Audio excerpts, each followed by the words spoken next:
तुमच्यावरती टीका होते आणि दोन मुद्दे सातत्याने उपस्थित केले जातात। हे तालुक्याला नवीन नाहीये। मी व माझे सहकारीच हा कारखाना चालू करू शकतो की खरंच त्याच्यामध्ये काही वास्तव आहे? या सगळ्याचा निषेध करताना आपल्याला दिसेल। विरोधकांचं भाषण मात्र 3-4 मिनिटात संपतं। त्यांना बॅलन्स शीट समजतं का नाही समजते, जो विश्वास लोकांनी दाखवलेला आहे। तालुकावर प्रचार सभा सुरू आहेत, तुमच्याही सभा सुरू आहेत, भाषणं सुरू आहेत। तुमचं भाषण 40-50 मिनिटाचं आहे आणि विरोधकांचं भाषण मात्र 3-4 मिनिटात संपतंय। त्याही 3-4 मिनिटांमध्ये केवळ फक्त तुमच्यावरती टीका होते आणि दोन मुद्दे सातत्याने उपस्थित केले जातात। त्यामध्ये एक मुद्दा भीमा बाटा सहकारी साखर कारखान्याचा आहे आणि दुसरा सहकारी बँकेचा आहे। आता हे मुद्दे हे तुमच्या तालुक्याची निवडणूक बघायला गेलं तर सातत्याने हे मुद्दे निवडणूक आली की त्या निवडणुकीमध्ये उपस्थित होतात। कसं बघता याच्याकडे? म्हणजे हे राजकीय मुद्दे आहेत की खरंच त्याच्यामध्ये काही वास्तव आहे? खरं तर भीमा सहकारी साखर कारखाना ही मी 24 वर्ष अध्यक्ष असणारी संस्था सातत्यानं आर्थिक अडचणीमध्ये राहिली। अगदी मी शालेय जीवनात असताना सुद्धा निवडणूक विधानसभेची असायची आणि चर्चा कारखान्याचीच व्हायची। हे तालुक्याला नवीन नाहीये, परंतु बदल काय आहे तर आज संस्था चालू आहे, लोकांना अतिशय चांगल्या प्रकारचा बाजार देते, सहकारी संस्था आहे म्हणून जनरल मीटिंग होते, आमचे सगळे विरोधक त्या ठिकाणी प्रश्न विचारायला येतात, कधीच ऊस देत नाही, पूर्ण वेळ हा कारखाना बंद कसा करता येईल याचाच विचार करतात आणि एक दिवस येऊन या संस्थेची आम्हाला कशी काळजी आहे हे लोकांना भासवायचा प्रयत्न करतात। परंतु मागच्या 1 महिन्यापूर्वी झालेल्या सर्वसाधारण सभेमध्ये त्यांनी प्रश्न विचारले, मी उत्तर दिली आणि लोकांना बरेचसे संभ्रमाचे मुद्दे मला स्पष्ट करता आले आणि त्यावेळी ही सगळ्यांची जी भूमिका आहे ही किती गोंधळाची हे लोकांनी पाहिलेलं आहे।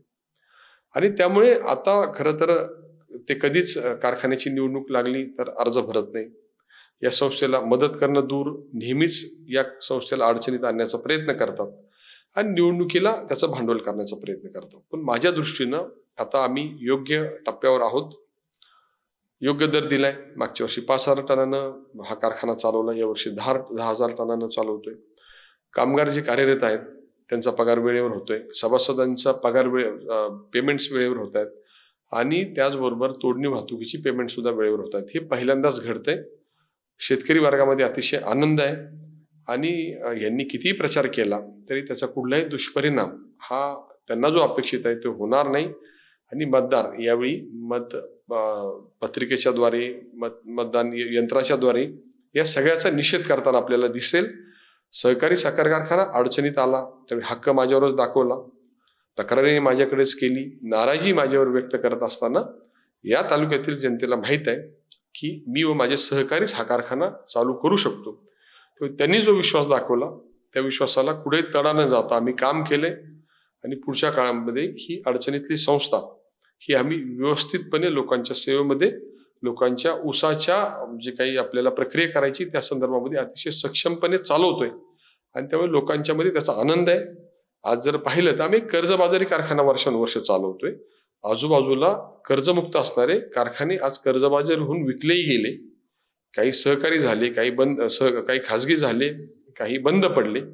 अशी परिस्थिती असताना ही संस्था जो विश्वास लोकांनी दाखवलेला आहे त्या माध्यमातून आम्ही अतिशय चांगल्या प्रकारे सांभाळण्याचं काम केलेलं आहे आणि त्यामुळेच मी कुणाची मेहरबानी न करता लोकांच्या मतावर वारंवार या ठिकाणी निवडून गेलो आणि तो लोकांचा माझ्यावरचा विश्वास त्याला मी कधी तडा जाऊन दिला नाही, जाऊन देणार नाही। राहिला बँकेचा विषय, 2007 साली मी जर पक्षाच्या नेत्यांच्या आदेशानुसार माघार घेतली नसती तर निकाल काय लागला असता हे संपूर्ण तालुक्याला आणि जिल्ह्याला माहीत आहे आणि त्या भीतीनेच त्यांनी काँग्रेसची यादी राष्ट्रवादीकडे दिली आणि राष्ट्रवादीमध्ये 10 मिनिटांमध्ये प्रवेश करून त्यांनी बिनविरोध करण्याचा मार्ग मोकळा केला।